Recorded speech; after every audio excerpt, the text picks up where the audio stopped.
Joe Paterno later says he had never heard of a man doing that to a boy before, and so he didn't know what to do. If God isn't a Penn State fan, then why is the sky blue? How bright TV cameras are. The local news at the Depot on Saturday, November 12, 2011, Sandusky, Sandusky. On Saturday, November 12, 2011, the Penn State Nittany Lions lose to Big Ten newcomers Nebraska 17-14.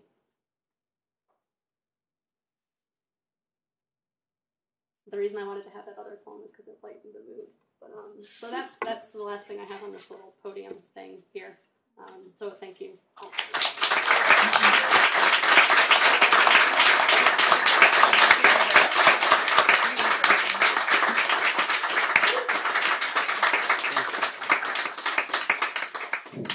Anna, that was wonderful. How about one more round of applause?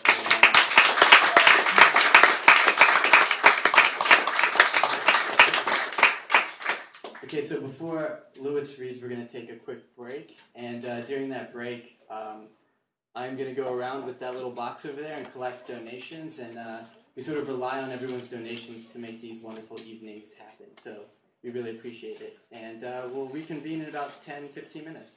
Thanks. Yeah! Clap yourself out, Justin. Folks outside, we're going to get started. We have one more reader tonight. We have a couple more seats inside if you're chilly out there. Come on in. And just so folks remember, this is the first of another WIP double dip. So we'll be here again next Friday, 7 p.m. Same bat time, same bat channel. Our last reader tonight is Lewis, being introduced by Mike Powell. Yay!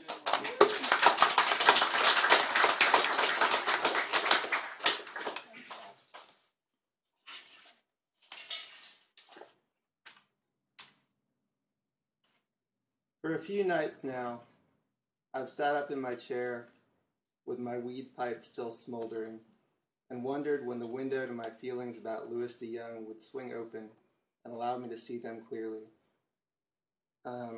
For a few nights now, I have sat up and wondered in vain. Let me get out of the way two thoughts. One is that I love Lewis with a love so regular that to conceive of my life here without him is to conceive of something sad and unnatural. A one-winged plane, maybe, or a fangless snake struggling with a mouse in the sunlight. Lewis and I have developed what a therapist might call codependency. Thankfully, since we have found each other, we have stopped listening to therapists.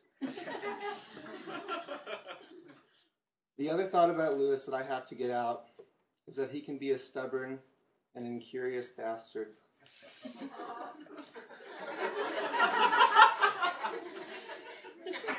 Do you remember being a kid and basking in the people who had the same thoughts and feelings that you did? How validated you felt? How you felt that charge of knowing, of familiarity, of safety? As though your loneliness, that thing with which we are all born and with which we will all die, was some swiftly curable thing? I do. But the walls we crash through easily will never hold up a house. Between Lewis and I, and between Lewis and so many things, I think, there are walls, thick and high and intimidatingly sturdy. Daily I bang against them. I bang on front porches and back porches, in the sunny upper annex of the Poetry Center, in cashier's lines at Target and the chips and nuts aisle in Safeway, and all the other neutral places we carry out our intimacy.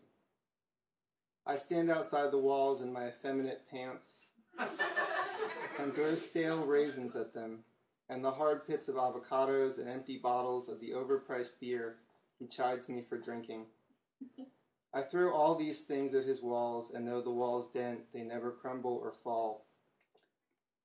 This is not to say that nothing is communicated between us. It may surprise some of you to learn that a man so sports-minded and indebted to Keystone Light can be as plainly tender as Lewis is. That said, I will not stand here and recount his tenderness, nor will I make light of it.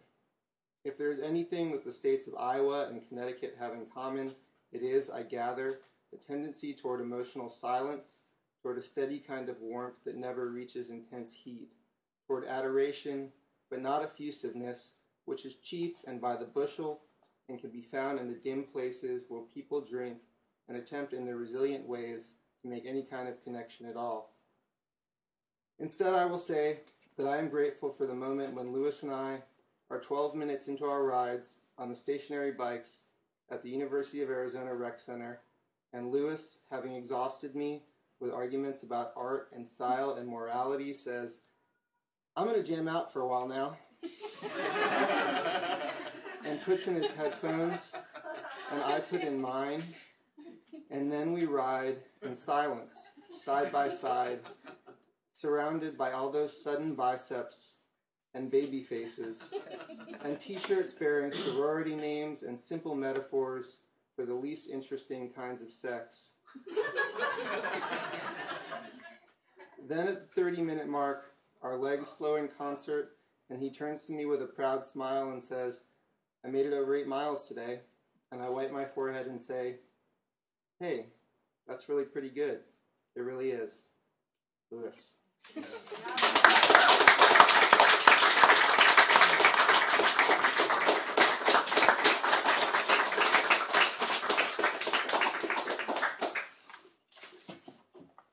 Yeah, we'll get situated here. This is maybe called jet skis. I don't know. I think I put one in there because I was reading a book and it said that you should make your writing interesting. And I think most people think that jet skis are pretty interesting.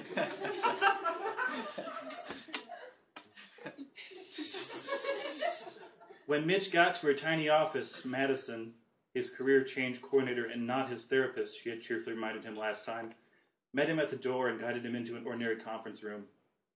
She called it the Occupational Resource Center, but the only thing resourceful about the room was the posters on the wall. There were people in various uniforms smiling or shaking hands with someone of a different race. Above these people's heads was big vertical print about the relationship between attitude and aptitude. Mitch sat and she sat down across from him and started taking out materials from her oversized bag. That might be the voice, I don't know.